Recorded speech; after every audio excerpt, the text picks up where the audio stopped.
vecchio pittore Feucher che sostiene che il disegno non esiste, perché dice i corpi non sono fatti di linee, cioè la linea in natura non esiste, cioè è la luce che disegna il corpo, per cui il disegno non esiste, con buona pace di Matisse, tutti noi andiamo a scomodare questi momenti.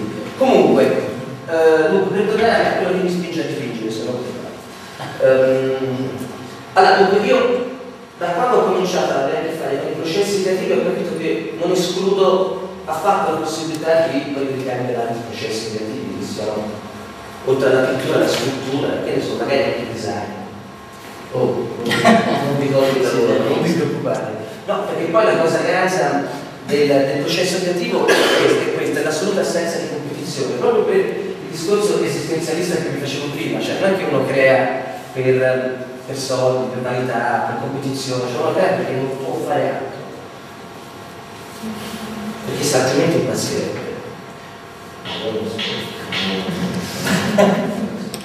Per cui praticamente generoso Matteis, quando mi ha chiesto di favore, sto chiamando io, no? No, mi ha fatto un'introduzione eccezionale, però lui è sensibile, lo sai che poi mi dimentico di essere umano.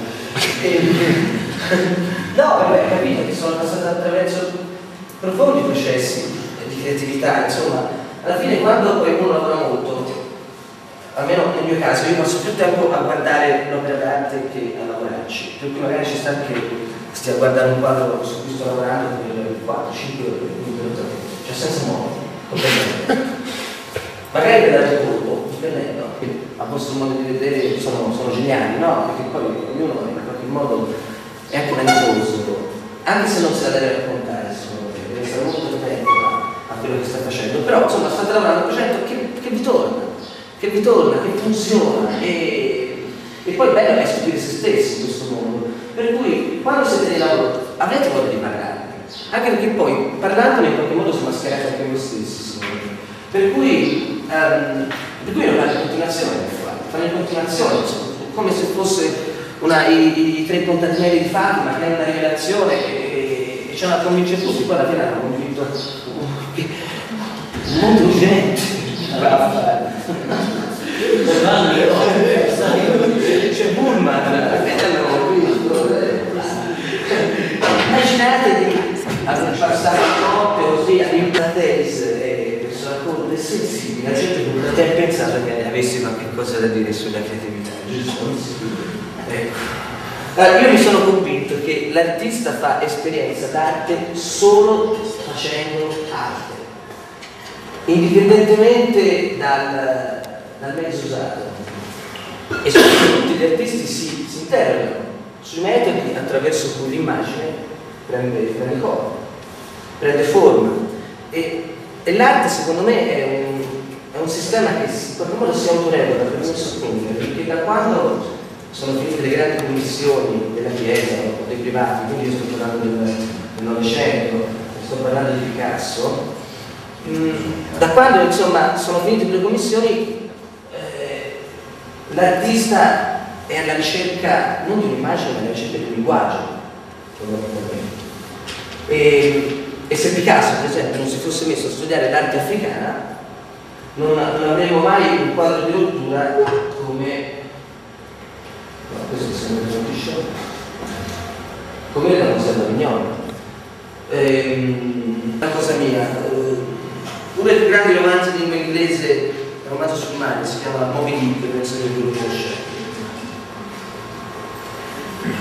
E il libro comincia così: chiamatemi Ismaele, qualche anno fa, non importa sapere con precisione quanti, avendo in tasca poco o punto danaro e a terra nulla che mi interessasse in modo particolare, pensai di andarmene un po' per mare, a vedere quella parte del mondo ricoperta dalle acque. È uno dei miei sistemi per scacciare la tristezza e regolare la circolazione del sangue.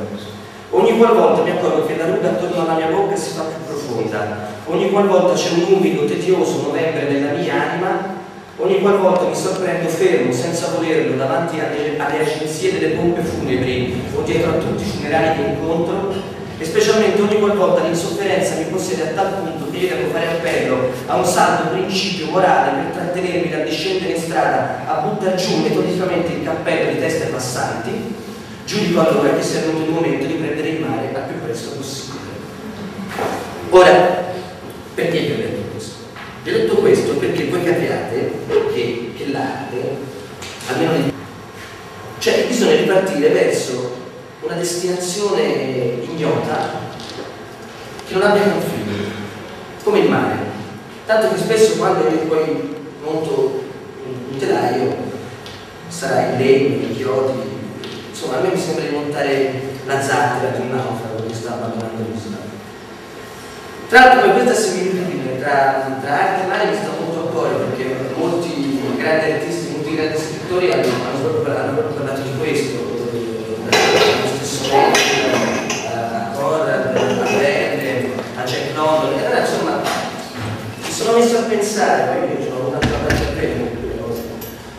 pensare, per cui mi sono messo a pensare sul fatto che c'è qualche cosa che inevitabilmente unisce l'arte con il mare. E le cose che uniscono l'arte con il mare sono tre. Una è la distanza da terra, tanto che non si vede più niente, si vede soltanto l'azzurro e la linea dell'orizzonte, e dietro la linea dell'orizzonte c'è un'altra linea d'orizzonte. Bisogna viaggiare volentieri, se no ci si paranoia. Direi anche che più ci si guarda intorno, più è facile trovare un porto dove arrivare. Ma il porto è dentro di te. Se ti aspetti il porto, le musichine,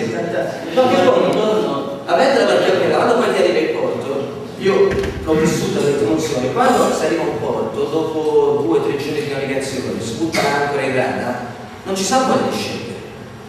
Cioè, perché ti sembra tutto così strano, le luci che sono sempre le stesse. Il porto è inteso come punto d'arrivo, un punto d'attracco, non di permanenza. Una volta che arrivi al porto sei spacciato. Cioè, no, il porto è altrove, cioè bisogna fare uno scambio tra quello che è la realtà e poi quello in cui noi vogliamo vivere. Io faccio l'avvocato, per cui a voglia scendere in porto.